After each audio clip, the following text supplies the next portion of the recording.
नमस्कार, मैं Geetanjali Verma, assistant professor drawing and painting, SMM government girls college Bhilwara.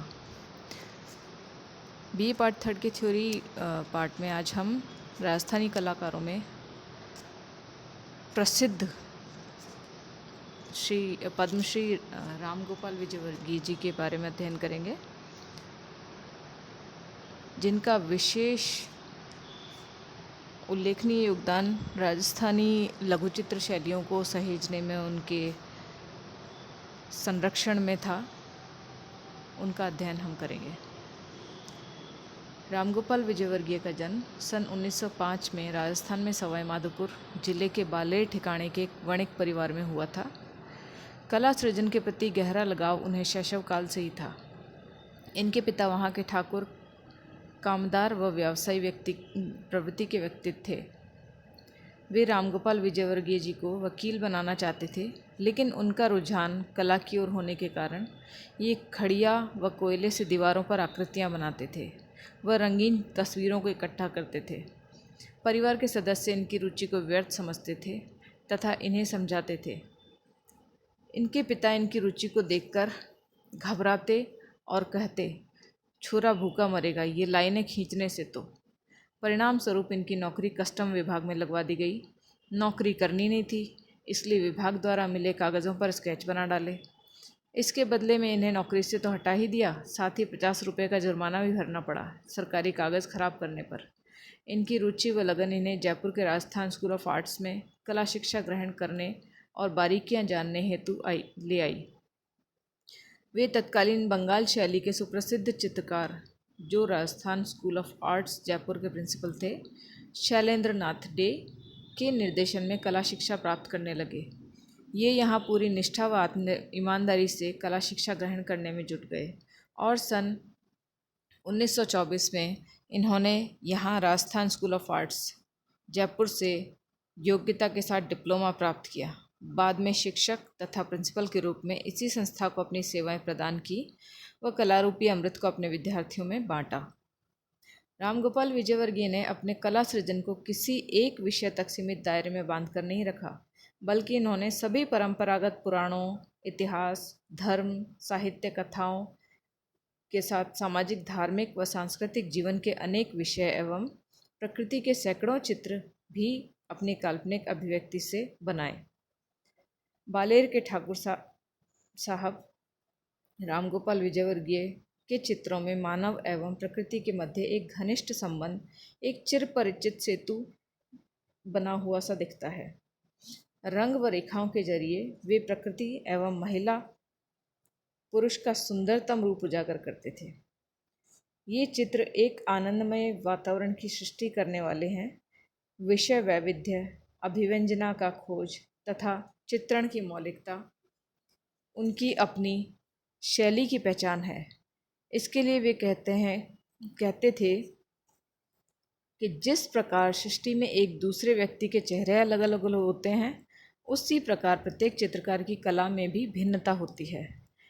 प्रत्येक कलाकार अपनी विशिष्ट कला के द्वारा लोगों में अपनी पहचान बनाता है, अर्थात हर कलाकार की एक निजी या व्यक्तिगत शैली होती है जिसके द्वारा उसकी पहचान बनती है।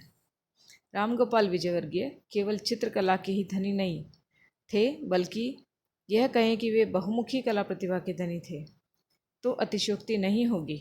उन्होंने अपने मन की अभिव्यक्ति चित्रकला के अतिरिक्त कहानी लेखन, साहित्य लेखन, कविता लेखन के द्वारा भी प्रकट की। काव्य और कला के सामंजस्य से इन्होंने ऐसी कला धारा प्रवाहित की जो सत्यम शिवम सुंदरम के रूप में प्रकट हुई।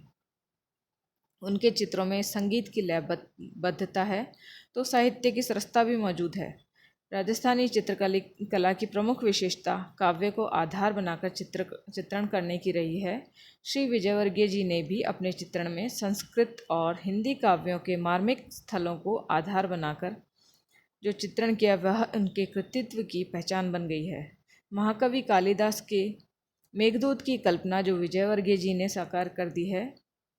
मेघदूत संबंधी उनके चित्रों में रेखाओं की लयात्मकता, भाव प्रवणता तथा रंगों की भव्यता और गरिमा देखते ही बनती है। नारी के शरीर सौष्ठव का मांसल ऐन्द्रिक चित्रण करने में विजयवर्गीय सिद्धहस्त रहे हैं। जयदेव कृत गीत गोविंद भी राजस्थानी चित्रकला की भांति उनका प्रिय विषय रहा है। राधा का सौंदर्य उनके चित्रों में साकार हो उठा है। विस्फारित नेत्र अर्थात खुले हुए बड़े बड़े नेत्र, सुडौल मुखमंडल, घनी और लंबी केश राशि, पुष्ट उरोज और लंबी एक हरी देहयष्टि जयदेव की कल्पना के अनुकूल रामगोपाल विजयवर्गीय के कवि हृदय की पहचान कराती है। उनके बनाए गए सभी चित्रण विषयों में कवि व चित्रकार दोनों का सामंजस्य पूर्ण रूप से दिखाई देता है। कविता और कहानियों पर अलग से उनकी पुस्तकें हैं।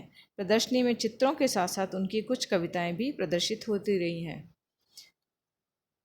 विजयवर्गीय जी के चित्रों की जो खासियत है, उनके जो रूपाकार थे वो एलोंगेटेड या लंबे शरीर वाले थे, लंबी बनावट थी उनके शरीरों की, और बहुत सुंदर नेत्रों का उनमें निर्माण किया गया। बहुत सुंदर आकर्षक व्यक्तित्व उनके रूपाकारों का दिखाई देता है।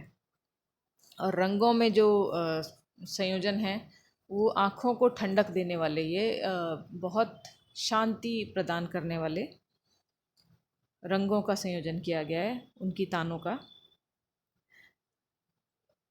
विजयवर्गीय जी का विशेष जो रुझान था वो रेखाचित्रों में था। रेखाचित्र बनाने में विजयवर्गीय जी की विशेष रुचि रही है तथा उनके लंबे जीवन काल में कोई भी वर्ष ऐसा नहीं गया जब उन्होंने रेखाचित्र नहीं बनाए। विजयवर्गीय जी रंगों की अपेक्षा रेखाओं पर अधिक केंद्रित रहे। इससे पहले कि प्रेक्षक का ध्यान रंग संयोजन पर जाए, रेखाएं पहले ही बोल उठती हैं। उमर खयाम की रुबाइयों पर आधारित उनका चित्र संसार से विरक्ति इसका उदाहरण है। उनकी रेखाओं में एक स्वाभाविक गति है, प्रवाह है, जो दर्शक को बांधने की क्षमता रखती है। इनके वॉश पद्धति पर आधारित चित्र भी रेखा प्रधान ही रहे हैं। रेखांकन शैली के चित्रों की मूल प्रेरणा राजस्थानी कला होते हुए भी उन्होंने भिन्न छटाओं में अंकित क्षेत्रों द्वारा अपने चित्रों में अवकाशीय सुस्थापन करने का प्रयत्न भी नहीं किया है, किंतु कलात्मकता के विचार सबसे महत्वपूर्ण व आकर्षक परिवर्तन है उनका लयबद्ध चंचल रेखांकन, जिसमें मानवों और प्राणियों की आकृतियां बहुत ही सजीव बन गई हैं। राजस्थानी कला के आकारों में परंपरागत नियमबद्धता है, जिसको हम शास्त्रीय कह सकते हैं, जबकि राम गोपाल जी के रेखांकित आकारों में ऐसी चैतन्य मुक्त उन्मुक्तता है। आज के इस वीडियो में लगभग इतना ही हम जानेंगे। बाकी का हिस्सा हम नेक्स्ट वीडियो में सेकंड पार्ट में राम गोपाल जी की कृतित्व के बारे में अध्ययन करेंगे। धन्यवाद।